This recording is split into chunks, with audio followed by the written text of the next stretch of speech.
Very good ನಮಸ್ಕಾರ. Day 15 of 90 days ಚಾಲೆಂಜ್ಗೆ ಸ್ವಾಗತ. This is your R G Gowdathi. ಏನು ಗೊತ್ತಾ, ಎಗ್ಸ್ನೆಲ್ಲ ಕ್ರ್ಯಾಕ್ ಮಾಡಿಬಿಟ್ಟು ಒಂದು ಬೌಲ್ಗೆ ಹಾಕಿ ಸ್ಟೀಮ್ ಮಾಡ್ಕೊತೀನಿ. ಲೈಕ್ ಆ್ಯಪಲ್, ಲೈಕ್ ಪೆಪ್ಪರ್ ಹಾಕೊಳ್ಳಿ, ದಚ್ಕೊಳ್ಳಿ. ಸೂಪರ್ಬ್. ಸೊ ಎಲ್ಲಿ ಹೋಗ್ತಿದ್ದೀನಿ ಅಂದ್ಕೊಂಡ್ರ, ಮನೆಗೆ ಹೋಗ್ತಿದ್ದೀನಿ. ಫೈನಲಿ ನಾನು ಹೇಳ್ದೆ ಅಲ್ವಾ ನಮ್ಮ ಅಕ್ಕ ಮದುವೆ ಇದೆ ಅಂತ. So here we go. Chintu Pintu ಪುಂಟು ಎಲ್ಲರೂ ಕ್ಯೂಟಾಗಿ ಕಾಯ್ತಿರ್ತಾರೆ. ಸೊ ಇದೇ ರೀಸನ್ಗೆ ಅರ್ಧ ನನ್ನ ಮನೆಗೆ ಹೋಗಿ ತುಂಬ ಇಷ್ಟ.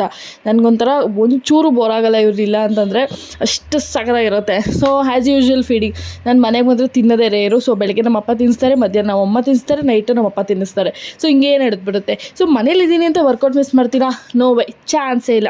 ನಿಮ್ಗೆಲ್ಲರಿಗೂ ಒಂದು ಸಜೆಷನ್ ಕೊಡೋಕ್ಕೆ ಇಷ್ಟಪಡ್ತೀನಿ.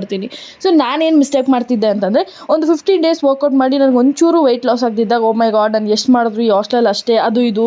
Like I was thinking so negative. So but ನನಗೆ ಅರ್ಥ ಆಗಿದ್ದ ಫ್ಯಾಕ್ಟ್ ಏನು ಗೊತ್ತಾ, 15 ಡೇಸ್ ಆದಮೇಲೆ ಆ್ಯಕ್ಚುಲಿ ಬಾಡಿ ಫ್ಯಾಟ್ ಲಾಸಿಗಾಗಲಿ, ವೆಯ್ಟ್ ಗೇನ್ ಆಗಿರಲಿ, ಅಥವಾ ಯಾವುದೇ ಮಾಡ್ರೇಷನ್ ನಾವು ಚೇಂಜ್ ಮಾಡ್ಕೊಂಡಿದ್ರು ಅದಕ್ಕೆ ಅಡ್ಜಸ್ಟ್ ಆಗೋಕ್ಕೆ ಟ್ರೈ ಮಾಡುತ್ತೆ. ಸೊ 15 ಡೇಸ್ ಆಗೋವರೆಗೂ ವಾಟರ್ ಬಾಡಿ ಅಷ್ಟೇ ವೆಯ್ಟ್ ಲಾಸ್ ಆಗುತ್ತೆ. ಸೊ ಅದು ನಾವು ಐಡೆಂಟಿಫಿಕಲಾಗಿ ಇರಲ್ಲ. ಸೊ ಅದಕ್ಕೋಸ್ಕರ ನೀವು ಯಾವುದೇ ಕಾರಣಕ್ಕೂ ನಿಮ್ಮ ಚೇಂಜಸ್ನ ಸ್ಟಾಪ್ ಮಾಡಿಬಿಡಿ. ಸೊ ಒಂದು ಶುಗರ್ಲೆಸ್ ಕಾಫಿ, ಆ್ಯಸ್ ಯೂಶ್ವಲ್ ಮನೆ ಊಟ, ಒಳ್ಳೆ ಮೀಲ್ಸ್ನ ತಿಂದೆ. ಸೊ ನನಗೆ ಉರ್ಸೋಕ್ಕೆ, ನನ್ನ ಚಾಲೆಂಜ್ನ ಹಾಳು ಮಾಡೋಕ್ಕೆ ಫ್ರೆಂಡ್ಸ್ ಅಲ್ಲ, ನಮ್ಮ ಅಣ್ಣನೂ ರೀಸನ್ ಅಂದ್ಕೊಂಡು. ಸೊ ಅವರು ಗೋಬಿ ಅದು ಇದು ಅಂತೆಲ್ಲ ತೊಗೊಂಬಂದೆ, but I did not have it.